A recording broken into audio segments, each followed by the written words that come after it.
Canada, there's a long-standing myth that Indians cost the Canadian government an enormous amount of money that comes from taxpayers. The idea is that the government is generous and well-meaning towards First Nations. This is not the reality. It is a communication spin. Government officials never lose the opportunity to declare that the government is investing important amounts to ensure the well-being of First Nations.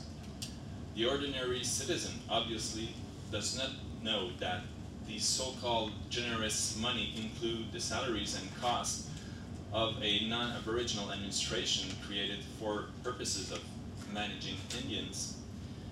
Indian and Northern Affairs alone has more than 5,000 employees. That money go primarily to providing the same essential programs and services provided to all other citizens, and usually less money for First Nations than what exists for non-Aboriginal programs. Also, a good portion of First Nations funding ends up in the coffers of all the institutions which are paid for the services they provide to First Nations. Provincial and private schools, colleges and universities, health establishments, private companies, and so on. Fundamentally, First Nations governments are underfinanced, a situation that forced some of them, and most of them maybe, of going into deficit, for which they will be afterward being blamed by the federal government. It's very easy to let the general population think that First Nations don't know how to manage themselves, several deficits being the proof of that, and that putting more money into the system, as they say, won't do any good. In short, we are witnessing a skillful campaign being waged by a government that wants to polish its own image by casting First Nations in as bad a light as possible. And as you know, this battle is a David and Goliath's kind of battle. The federal government has means that far outstrip those of First Nations for reaching the media, and in the case of the federal government, getting its propaganda out.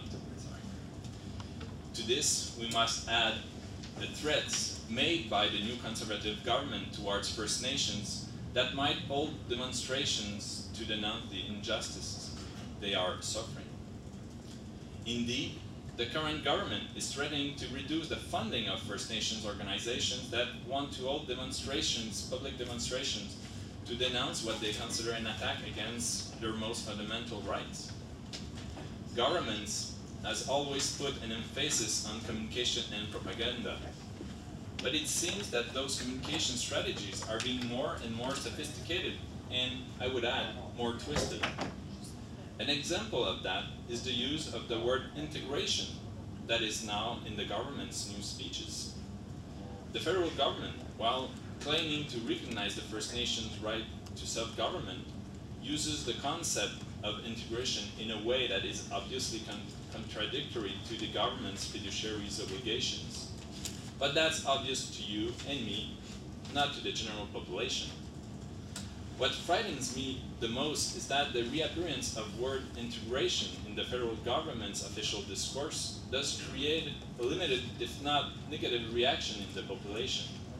I guess that based on a ideological thinking and counting on preconceived negative opinion in the dominant society, the government is willing to be less and less concerned about hiding its true intentions. Another example is the concept of willing partners. The Minister for Indian Affairs speaks incessantly in his desire to form tripartite agreements with willing partners, but the reality is otherwise.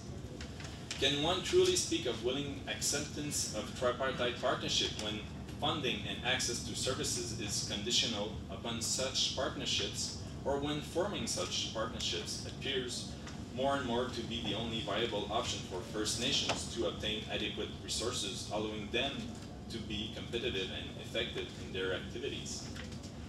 We must remember that the federal government is keeping First Nations in an extremely precarious financial situation, all the while claiming generosity in its action. In holding out the promise of inadequate funding, accompanied by the demand to form willing partnerships, the government is well aware of the severe and immediate needs in the First Nations communities and of the fact that these urgent needs often go unmet. Through this process, the government is intentionally creating tensions between so-called willing partners and the others who, despite everything, are resisting this forced integration and are refusing to be treated as dupes. This strategy serves two objectives. It allows negative, prejudged mind present in the population to help the government's own ideological strategies. And it puts pressure on First Nations communities so that they feel less intent to go into the media to speak against the government. As you know, communication is a powerful weapon. As William Shakespeare wrote, words kill faster than bullets. Thank you. Thank you, Éric. Now, to conclude, we would like to present you with 7 criteria that we would like to propose to the forum in order to be more specific about the declaration. I'm asking Ghislain to conclude and present you the 7 criteria. Thank you very much.